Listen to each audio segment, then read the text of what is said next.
Gloria a Dios. Gloria a Dios. Buscamos en el libro del profeta Malaquías, capítulo 2, versículo 17. Malaquías, capítulo 2, versículo 17. Dice: habéis hecho cansar a Jehová con vuestras palabras y decís: ¿en qué le hemos cansado? En que decís: cualquiera que hace mal agrada a Jehová, y en los tales se complace.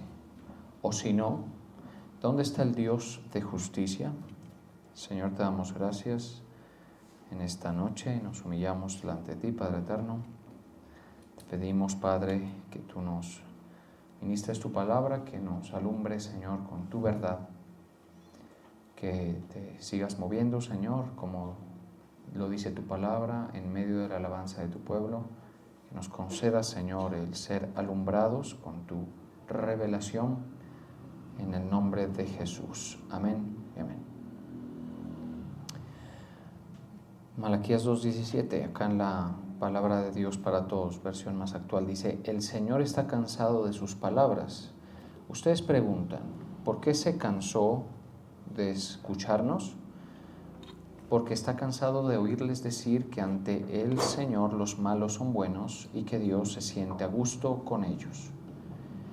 Él también está harto de oírles preguntar: ¿dónde está el Dios de justicia?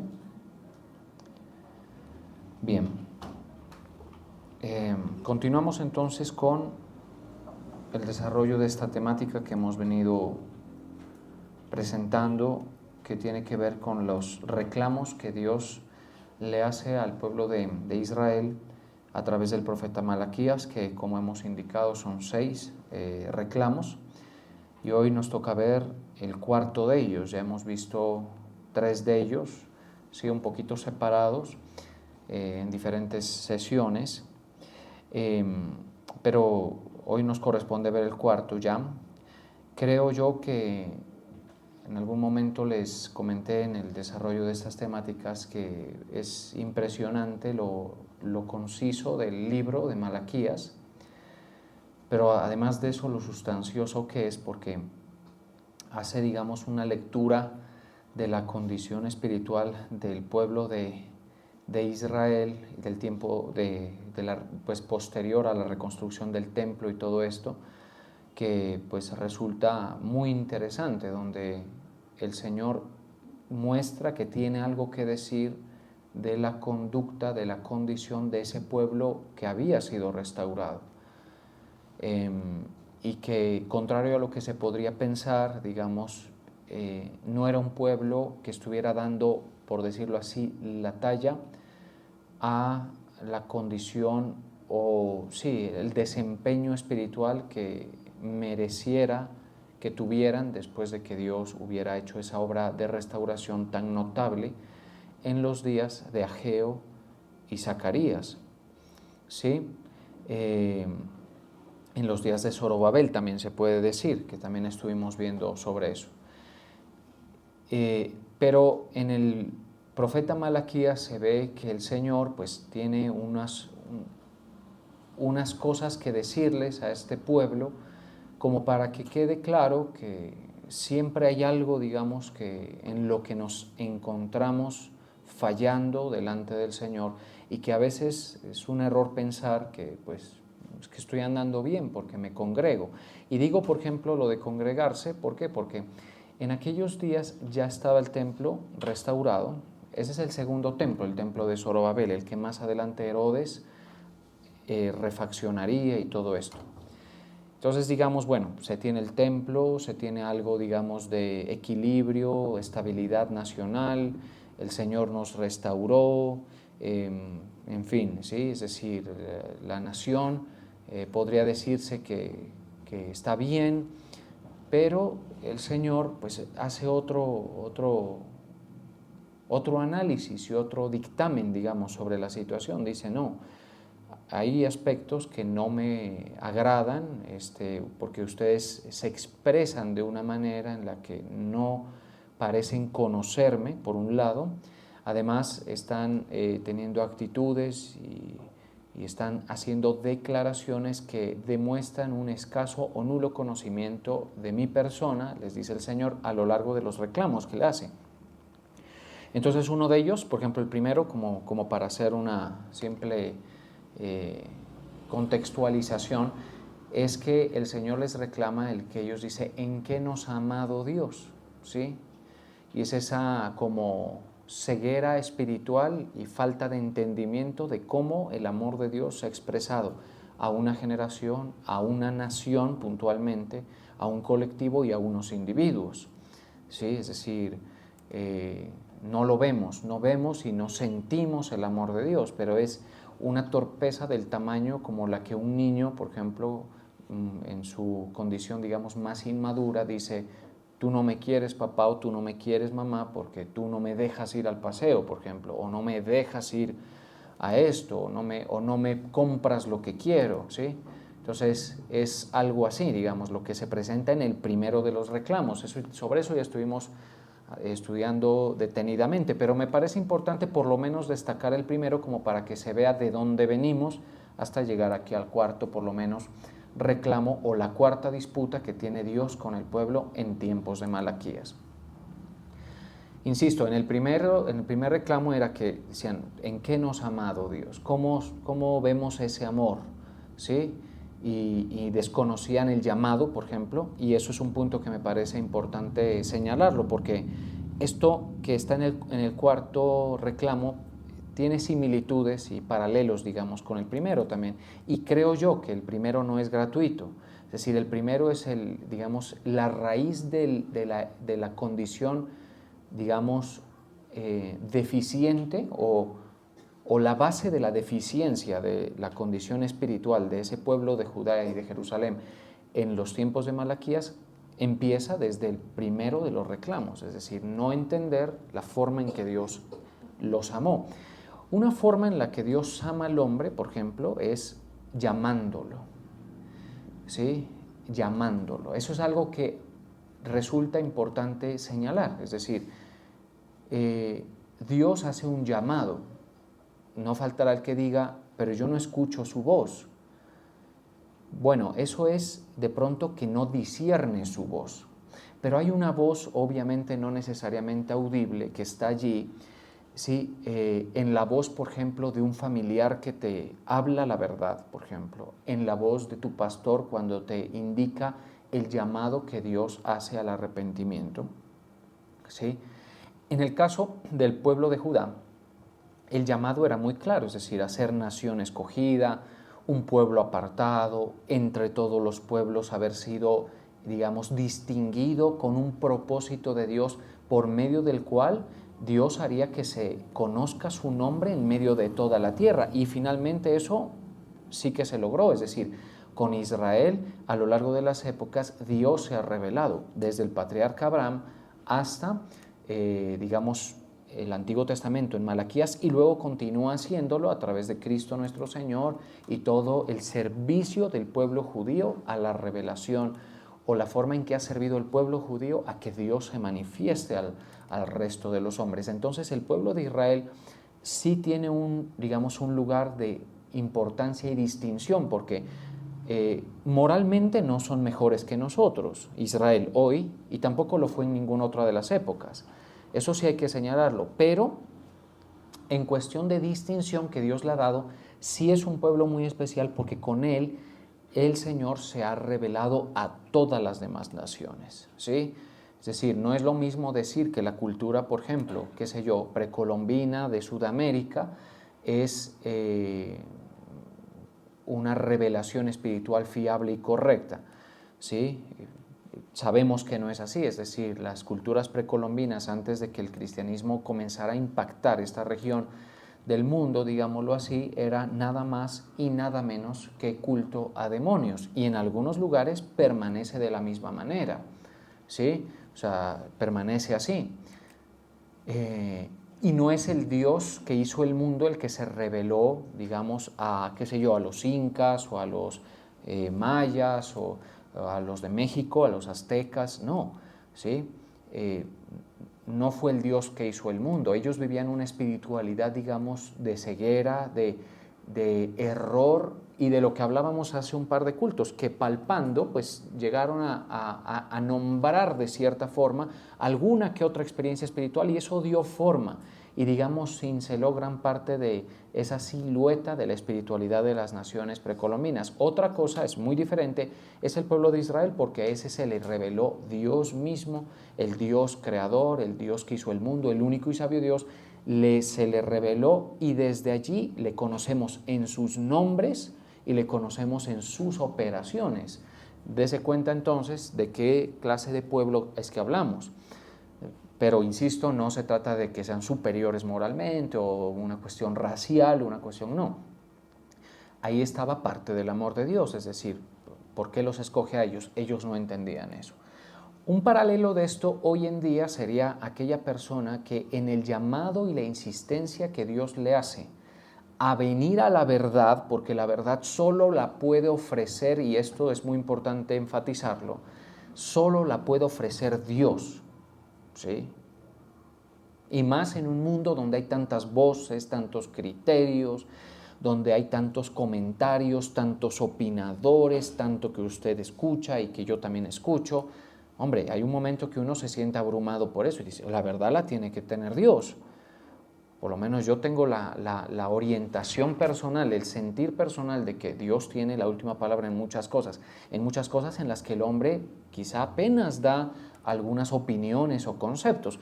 Por ejemplo, esto me puede servir un ejemplo simplemente como para darle un poquito de entendimiento a quien le pueda servir.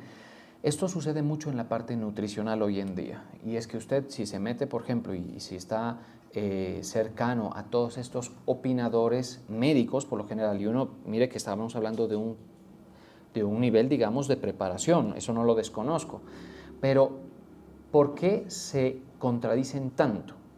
O sea, habrá uno que te prohíbe o no te recomienda el arroz, por ejemplo, ¿sí? Bueno, el arroz no es que sea muy bueno, casi nadie lo estamos de acuerdo, pero digamos que hay unos que dicen definitivamente está prohibido. Otros dicen que, pues hombre, en cantidades moderadas, pues eso no ha matado a nadie y tampoco va a ser algo, sí, que no es algo tan grave, es al fin y al cabo comida real, bueno, en fin. Pero entonces así como hay uno que lo descarta y lo condena, digamos, hay otro que lo aprueba.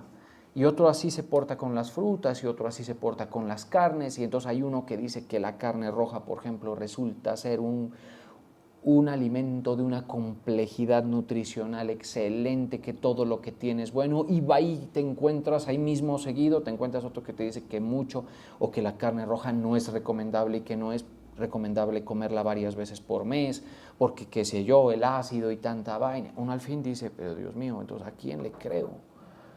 Sí, a veces yo con mi esposa hablamos porque nosotros como que nos gusta ver todo eso y decimos, pero entonces ¿al fin qué? Pues, ¿no? Y que si el pescado, pero no mucho pescado, que si una cosa, pero bueno, en fin, al final, a veces le digo, envenenémonos hasta morir, le digo. Sí, que al fin, que, sí, y disfrutemos esto, porque ¿qué más hacemos? Pues? Y eso es, a mí, digamos, me parece una forma clara de entender. Al final, ¿quién tiene la respuesta de eso? Dios. ¿Estamos de acuerdo? Ahí, sí, porque si pues habrán algunos hallazgos que inclinen la balanza en un sentido o en otro, pero al fin y al cabo nadie va a vivir eternamente, ni nadie va a tener, digamos, no es un experimento personal cada uno como que es para que uno se pueda fiar de una sola experiencia. Hay gente que ha comido, por ejemplo, carbohidratos toda su vida y pues han tenido una cierta longevidad. O sea, hay muchas cosas. Si eso es en lo que, digamos, hacemos todos los días, que es comer y sabemos que algo nos sienta bien o nos sienta mal y hay estudios, todo eso, hombre, ¿qué diremos de lo espiritual? Lo espiritual es intrincadísimo, ¿sí? La gente no sabe ni lo que es bueno ni lo que es malo, ni distinguen entre su derecha y su izquierda. Eso le pasaba, por ejemplo, a la generación de Nínive, ¿sí? Que habían 120,000 personas que nadie les había predicado, ¿sí? Eso está en el libro del profeta Jonás, leamos eso, ¿sí?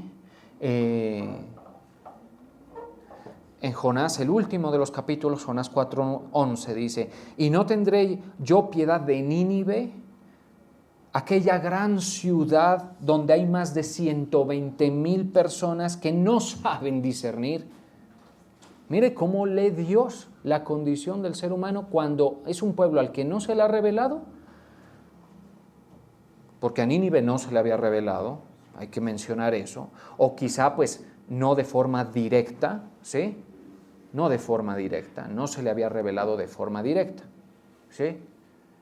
Mire cómo ve Dios a ese pueblo, a esas naciones, a las naciones, a las masas, digamos, de personas donde Dios no se ha revelado. Cosa parecida se podría decir, por ejemplo, de las culturas precolombinas, que aquí mientras en Oriente, digamos, en tierra de Israel se estaba revelando Cristo, aquí estaban sacrificando a los recién nacidos, a las embarazadas, estaban haciéndole altares al sol, a una cosa, a la serpiente en Guatemala o a cualquier cosa así. ¿Qué ve Dios? Preste atención a esto.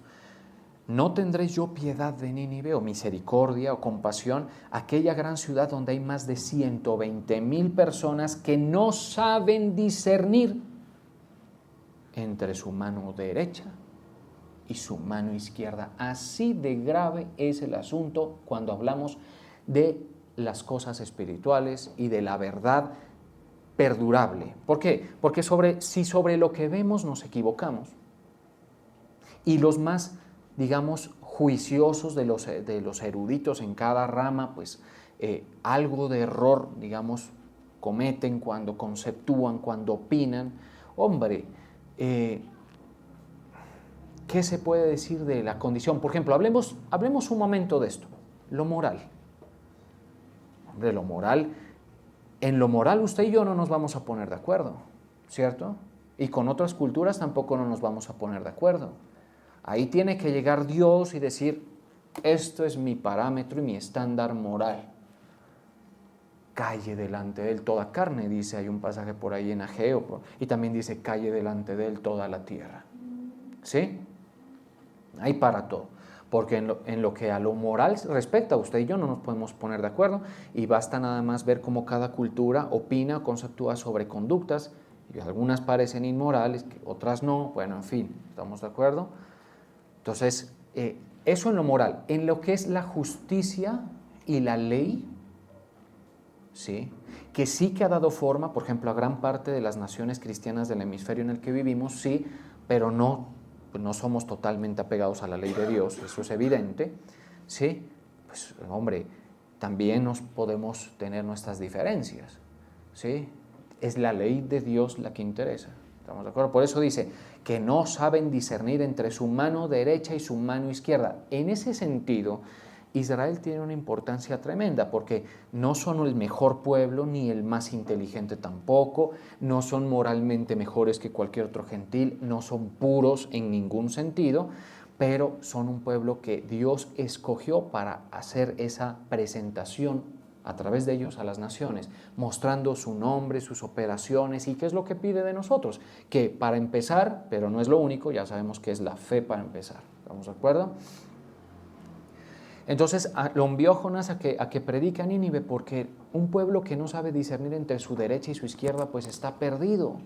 Va a llamar a lo malo bueno, a lo bueno malo, como siempre decimos, y la misma Biblia lo sostiene, y va a equivocarse, y va a perderse en sus conceptos, en sus opiniones, y finalmente lo que va a traer para su vida no es correcto, no es conveniente, no es bueno. ¿Estamos de acuerdo? No es para nada bueno. Entonces el pueblo de Israel era un pueblo que debía sentirse privilegiado de ser depósito de la verdad, de conocer a Dios, de presentar a Dios. Y de hecho, en algún punto de la historia, y hasta hoy se ve, que naciones acuden al pueblo de Israel para conocer. Y Dios se ha mostrado a través de esta nación, pero no es la única forma en la que Dios amó a ese pueblo. Sin embargo, ellos decían que Dios no los amaba. Así es como, a mí se me viene como la impresión del niño o joven o adolescente insensato que no logra como procesar el amor de sus padres, no lo puede entender, ¿sí? y no hace sino cansar a sus padres porque dice, ¿cómo? Es que no me quieren, o es que una cosa, es que ustedes me hacen la vida imposible y ustedes son un problema para mí. Y entonces, bueno, si eso te dura 2 años, por ahí, de los 12 a los 14 o de los 13 a los 15, bueno, pues hasta uno de pronto entiende, ¿no? La madurez que se le va a poder pedir a una persona de esa edad. Pero, pues a veces vemos que la torpeza se perpetúa y se mantiene y se así.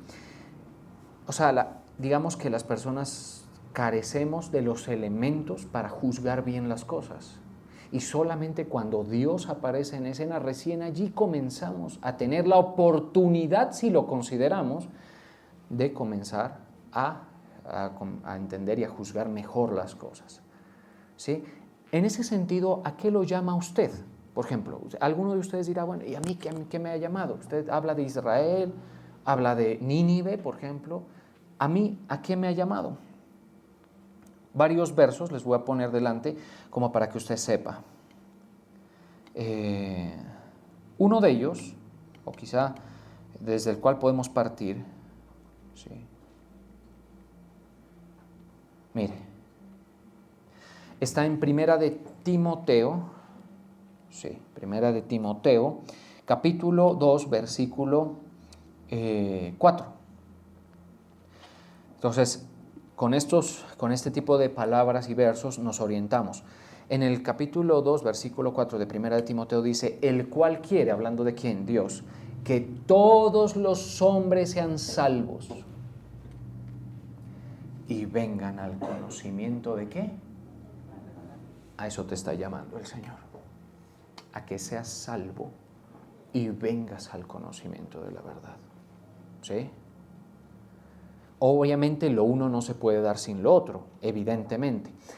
El otro verso que viene a mi mente es el básico que está en Marcos, que dice que el Señor comenzó a predicar y su predicación fundamentalmente era: el reino de los cielos se ha acercado, arrepentíos y creed en el Evangelio.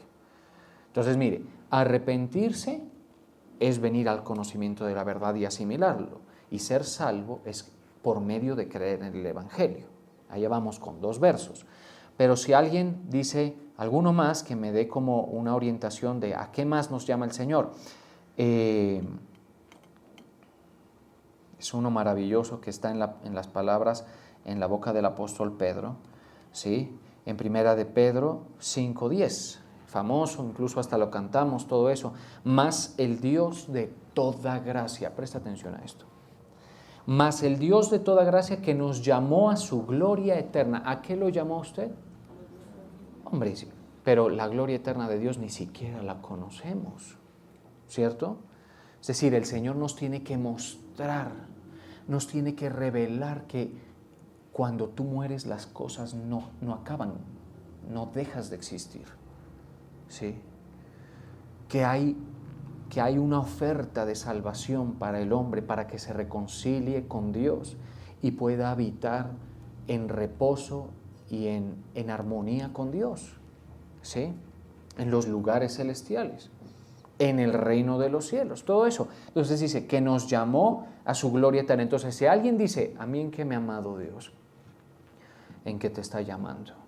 Y yo estoy convencido, y se los dije la vez pasada, cuando sosteníamos la explicación del primer reclamo, les decía, el hecho de que estemos aquí ya es una evidencia de que el Señor nos amó y nos está llamando. Puede parecerle a usted lo más corriente o le puede parecer incluso pesado el hecho de que haya un familiar, alguien que le diga, venga, vamos, una cosa a la otra. Pero yo creo, y creo que todos los que estamos aquí, estamos dentro de todos los que podrían haber estado, el Señor consideró misericordiosamente invitarnos a nosotros. Y hasta ahí puedo yo llegar, yo no puedo explicar por qué, pero estamos aquí. O sea, yo no puedo diluir la importancia de estar aquí, ¿sí? A quienes lo hacen frecuente y a quienes están aquí quizá por primera, segunda o tercera o quién sabe cuántas veces. No, yo no puedo diluir porque entonces le estoy quitando digamos, el designio de Dios y el amor dirigido hacia ti. ¿En qué?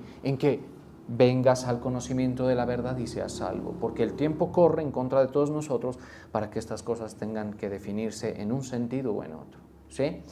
Entonces, digamos que más o menos así era el primer reclamo. Ahora, esto evoluciona, obviamente, y el Señor va avanzando con Malaquías hacia el cuarto reclamo. El cuarto reclamo, como vimos, es porque Jehová, Dios de Israel, ha dicho, dice, habéis hecho cansar a Jehová, Malaquías 2:17, con vuestras palabras. Entonces, en el aspecto del agradecimiento no lo entendían y se pronunciaban en ese sentido, o sea, se comentaban en ese sentido. Además de eso, lo que vimos la vez pasada, lo de las ofrendas.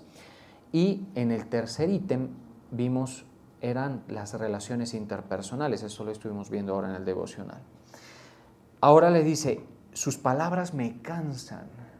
¿Y por qué me cansan? Leamos esto en la palabra de Dios para todos, que resulta muy aclaratoria. El Señor está cansado de sus palabras. Ustedes preguntan, ¿por qué se cansó de escucharnos? Porque está cansado de oírles decir que ante el Señor los malos son buenos. Ese es un primer punto donde nos podemos detener. Entonces, el comentario o el concepto de la gente de que el ser humano es bueno delante de Dios. Porque cuando dice los malos, tenemos que partir de una verdad bíblica, y es que Jesús lo afinó eso, o sea, Jesús lo perfiló de una forma en la que no hubiera cómo excluirse de ese grupo, ¿sí? Y para eso es importante citar lo siguiente. Vamos a leer. En los evangelios,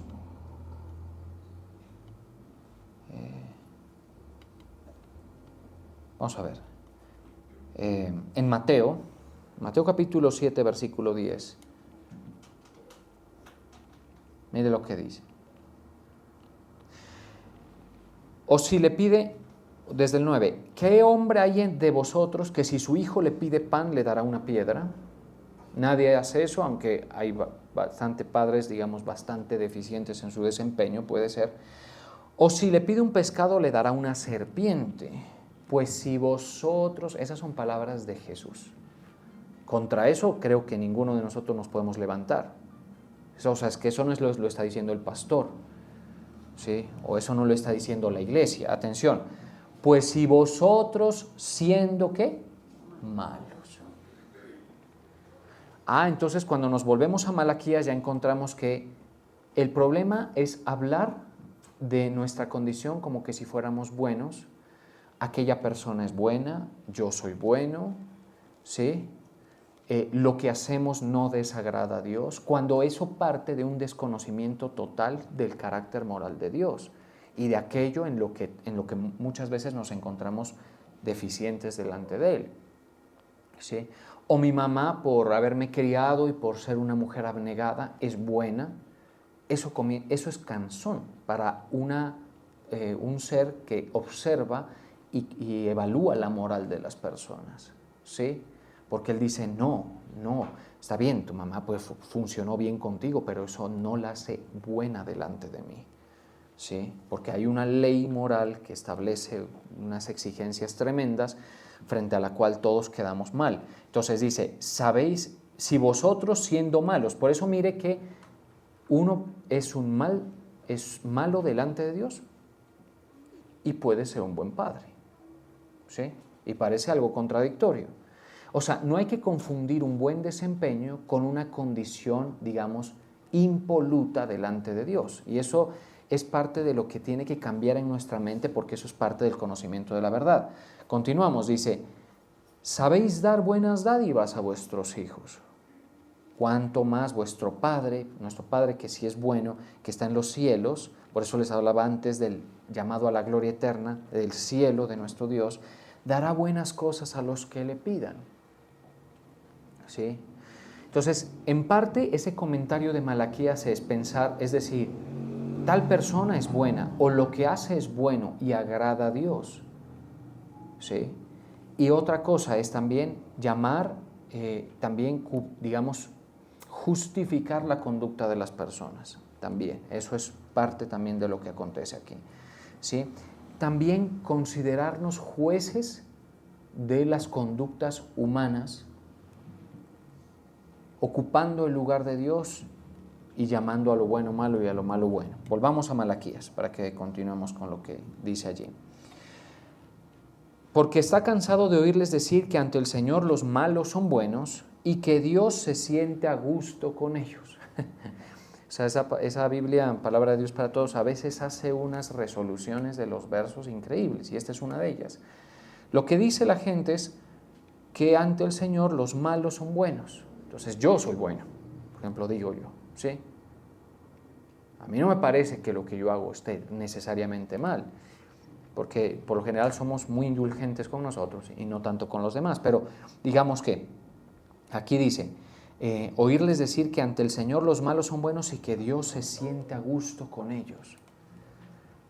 La verdad es que el Señor no se siente a gusto con el comportamiento humano toda vez que se expresa una verdad bíblica que estamos en una condición caída. ¿Sí? ¿Cómo sabemos que estamos en una condición caída bíblicamente sustentado, digámoslo así? Por cuanto todos pecaron y están destituidos de la gloria de Dios. Ese es un verso. Otro verso, por ejemplo, porque no hay justo ni aún uno, ni aún uno. No hay quien entienda, no hay quien busque a Dios. Todos se desviaron, a unas se hicieron inútiles. Son verdades de la Biblia que son totalitarias, digamos, en su declaración, ¿sí? Ahora, usted me dice, pero a mí me cuesta entender la forma en que mi maldad se manifiesta. A veces no es tan difícil, ¿sí? Y le voy a poner unas posibilidades ahí para que usted considere. A veces no es tan difícil. Basta ver cómo un hijo se comporta indolentemente con su papá o mamá o abuela o abuelo. Basta ver eso, ¿sí? Basta ver con un hijo que no honra ni obedece a sus padres y les genera sufrimiento con su conducta. También en escoger lo que les hace daño y lo que les hace mal. Pero no nos quedamos allí. Basta ver cómo usted murmura o levanta un falso testimonio contra alguien. Basta ver cómo a veces nosotros sentimos y expresamos la envidia los unos contra los otros, ¿sí? Y así en la forma, digamos, más honesta, en la que cada uno tiene que decir, ¿por qué hago esto que está mal? Eso es por lo que hay en mí. Es decir, en las relaciones de pareja lo podemos ver, en nuestro desempeño personal lo podemos ver, por eso hay que demandar a cierta gente por alimentos, por eso hay que ver bien los contratos que no nos vayan a perjudicar, no hay que confiarse de nadie, por eso es el problema, ¿estamos de acuerdo? Por eso, ¿sí? Es decir, nosotros todos en ciertas condiciones algo mostramos de esa maldad y créame cuando le digo que cuando se dan ciertas condiciones, los límites pueden asombrarnos y los alcances también nos pueden asombrar de esa misma maldad. Pero si aún así no es suficiente, ¿sí? Hablemos de la mentira, por ejemplo. El uso de la mentira como casi que una muletilla de todos los días con la cual nosotros queremos quedar en una condición de ventaja y todo, y el engaño es cotidiano. Hablemos, por ejemplo, de la codicia, de los bienes de otro, de la mujer del prójimo, como dice la palabra, del odio que se profesan unos a otros y lo que más, y ahí nomás es meterse, digamos. ¿Sí?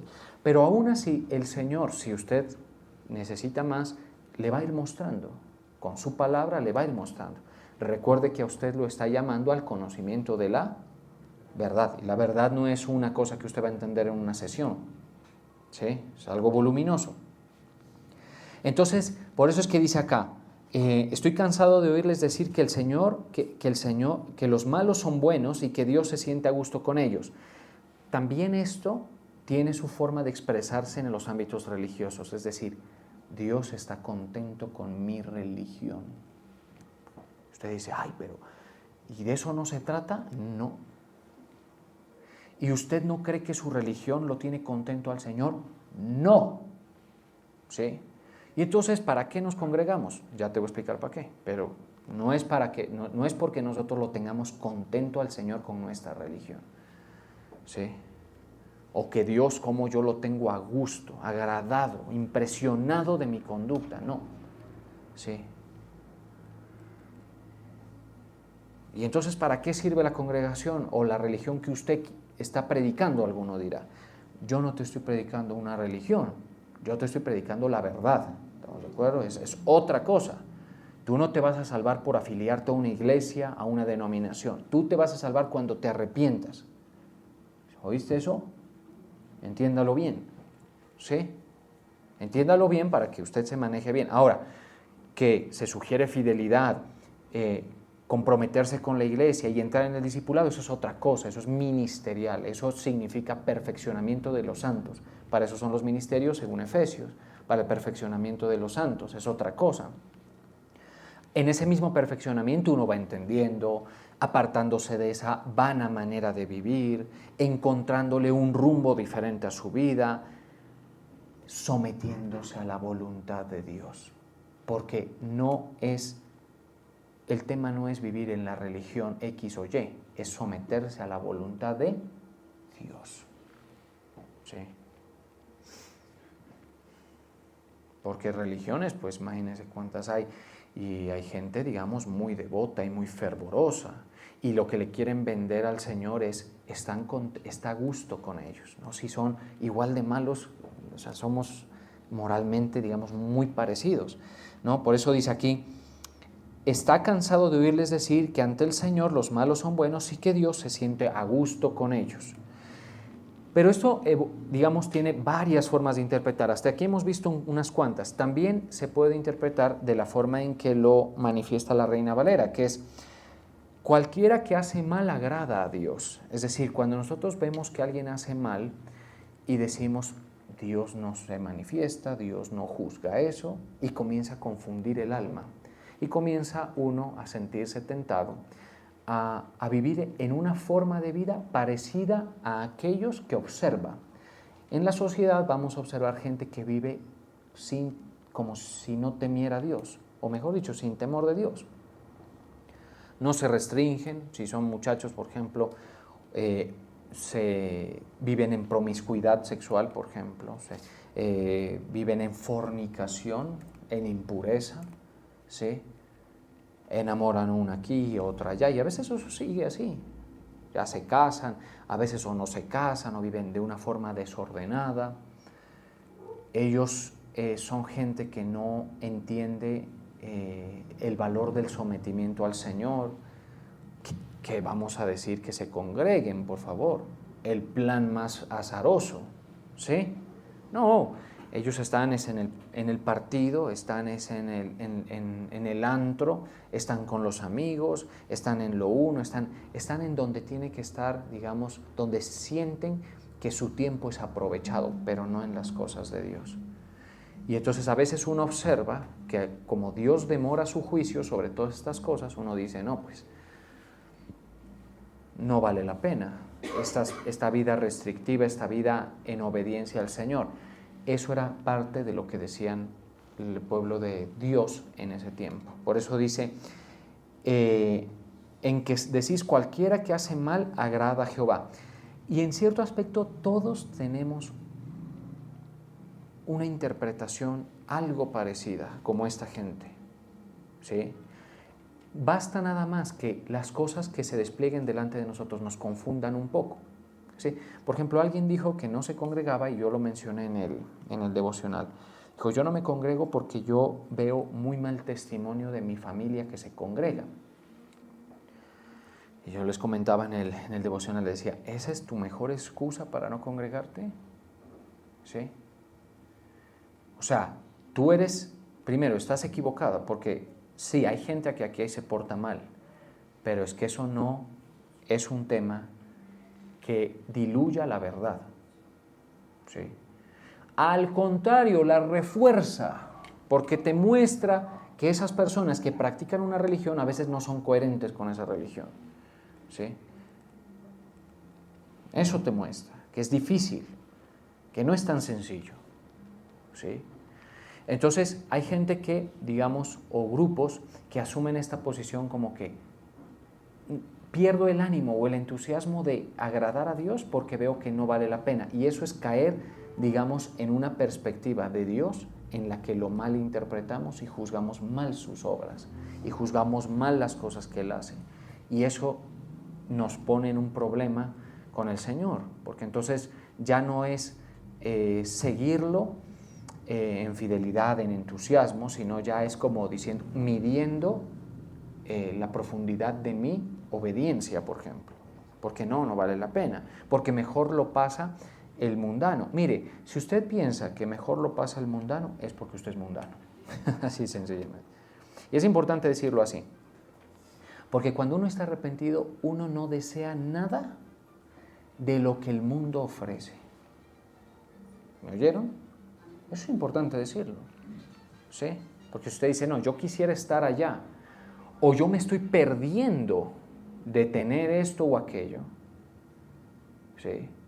Sencillamente porque tu alma, tu corazón está allá y todavía no ves las cosas como Dios quiere que las veas. ¿Cómo quiere que las veas? Según esta palabra dice, oírles decir ante el Señor que los malos son buenos y que Dios se siente a gusto con ellos. Es decir, debe cambiar.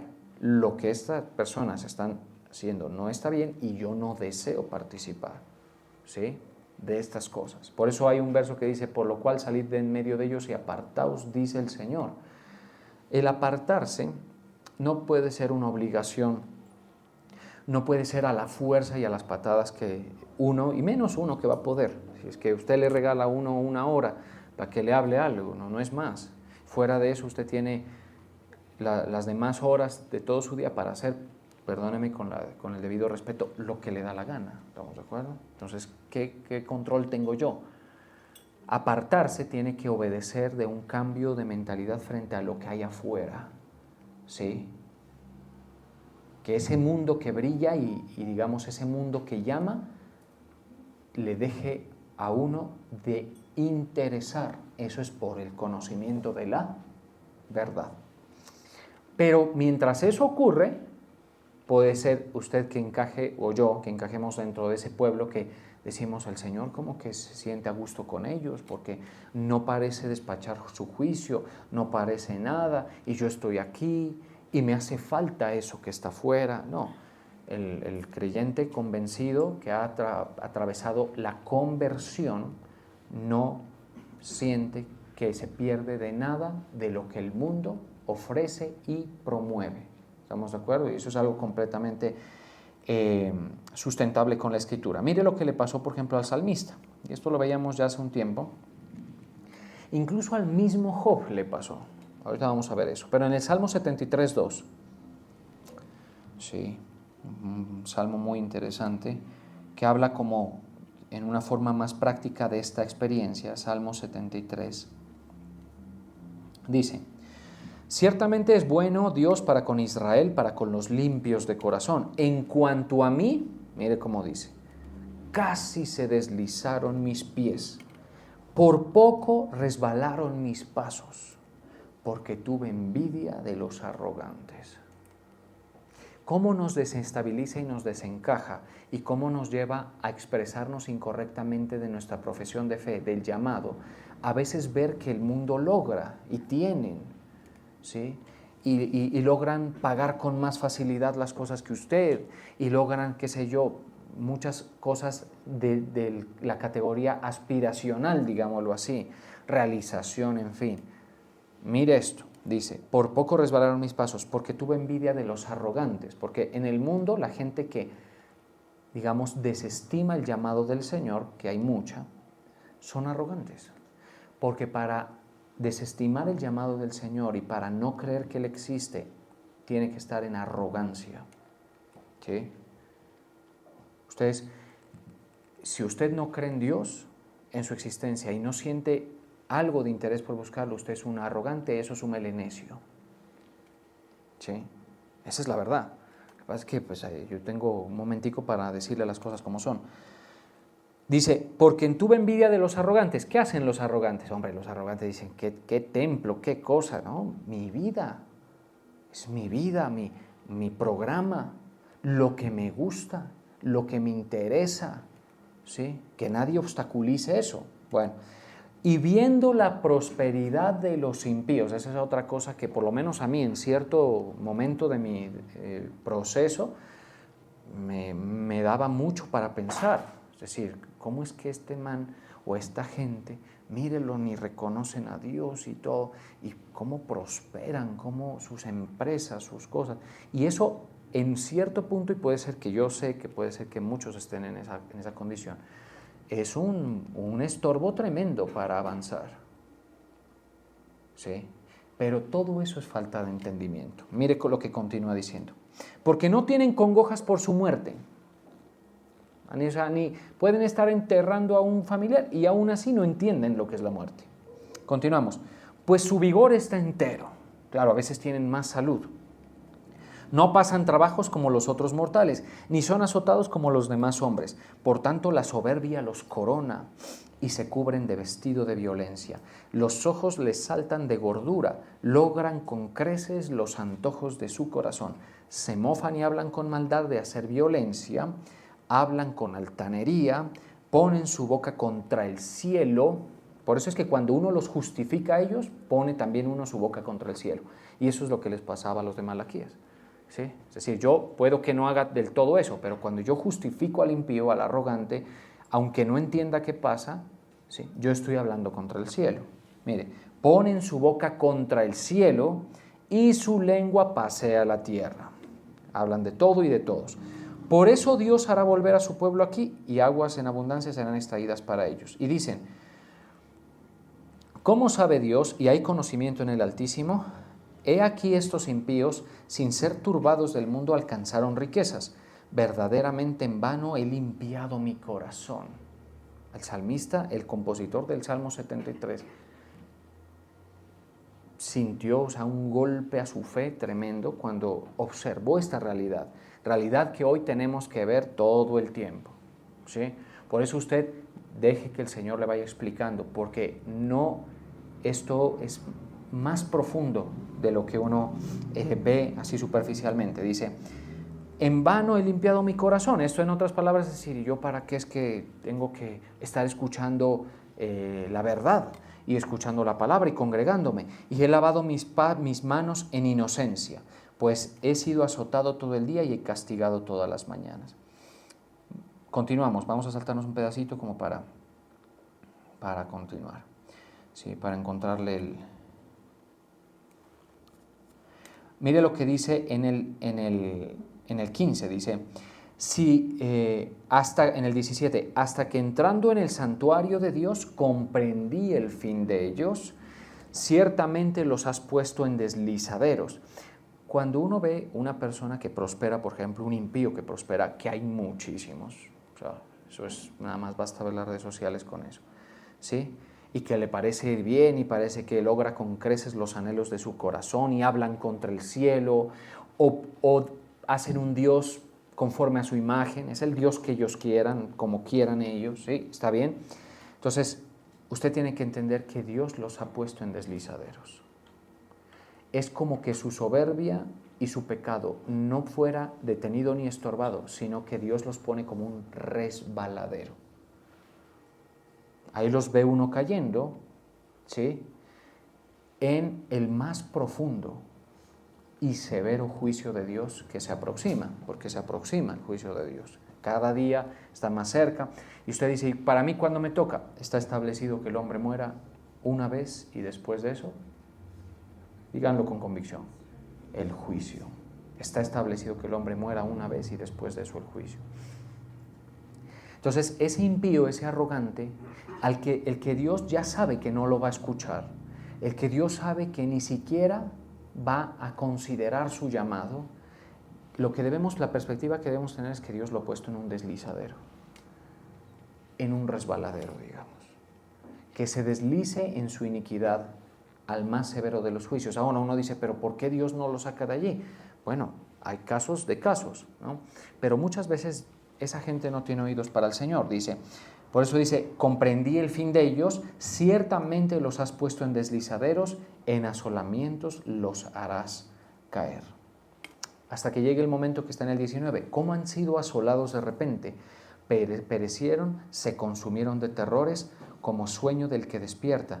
Así, Señor, cuando despertares, menospreciarás su apariencia. La apariencia hoy del arrogante es apreciada por el mundo. No debe ser apreciada por la iglesia. ¿Oyeron eso? Sí. La apariencia del impío, del arrogante, que logra con creces los anhelos de su corazón, no debe ser apreciada por la iglesia. Es apreciada por el mundo, pero luego ¿qué pasa? Luego menospreciaremos su apariencia, porque las cosas van a cambiar. Es decir, las cosas van a cambiar trascendentalmente cuando el Señor se levante de su trono a juzgar. Entonces, en el versículo 22 dice, tan torpe era yo que no entendía. Era como una bestia delante de ti. Y eso es algo que, digamos, yo encuentro muchas veces los discípulos del Señor, estamos así. Tan torpe era yo que no entendía, era como una bestia delante de ti. Con todo, yo siempre estuve contigo, me tomaste de la mano derecha. A veces el Señor no nos suelta en su misericordia, a pesar de que nosotros seamos ese niñito berrinchudo. Y tú no me amas, tú no me das, tú no me concedes, tú no me atiendes, una cosa. Y yo no puedo ir al paseo, yo no puedo disfrutar de esto, yo no puedo disfrutar de aquello, yo no puedo hacer de esto. Y el Señor, en su amor, por eso es que el primer reclamo es importante, nos coge de la mano y ahí pues que haga la pataleta. Te doy un tiempito y luego tú lo vas a ver, tú luego vas a entender el fin de ellos, ¿sí? Y con su verdad y paciencia nos muestra otra razón más para sentirse amado, ¿no le parece? Y agradecido, porque, hombre, otra cosa es que te ponga en el deslizadero. Eso significa que te levanta, te pone y váyase. Y yo no voy a detenerlo en su delirio. Y que la gente pida justicia, no, tranquilo, que caiga. Ahora, que obviamente ese resbaladero a veces se demora toda la vida de ellos, ¿no? Claro, porque hay un momento en el que sí se da la cara al juez. ¿Sí? Usted dice, mis amigos o la gente de afuera están en un deslizadero. Uno tiene que predicar, pero hay gente puesta en un deslizadero, que sencillamente están completamente cerrados a la verdad. Un llamado como estos no les resulta atractivo para nada, y obviamente eso es una condición bastante compleja. Por eso dice, yo siempre estuve contigo, me tomaste de la mano derecha, me has guiado conforme a tu consejo, y después de eso, ¿quiénes creemos esto? Lo que dice ahí, ¿y después qué? Me recibirás en gloria. Por eso dice más, el Dios de toda gracia que nos llamó a su ¿qué? Gloria eterna. Después de esto me recibirás en gloria. Entonces, este tipo de creyente, el del Salmo 73, es el que se dejó reprender por lo que dice Malaquías. Es decir, ustedes me tienen cansado de decir que el impío está bien, que el malo me agrada. No, dejen que yo voy a juzgar las cosas. A los poderosos de la tierra los voy a sacar al tablero, dice el Señor. A los pobres los voy a sacar al tablero, los voy a juzgar. Eso llega, ¿estamos de acuerdo? Y por eso, y con esto terminamos, el título de la Reina Valera de Malaquías 2:17, si usted lo mira allí, el título de Malaquías es El día del juicio se acerca. Así lo titula Malaquías 2:17. Vamos a orar.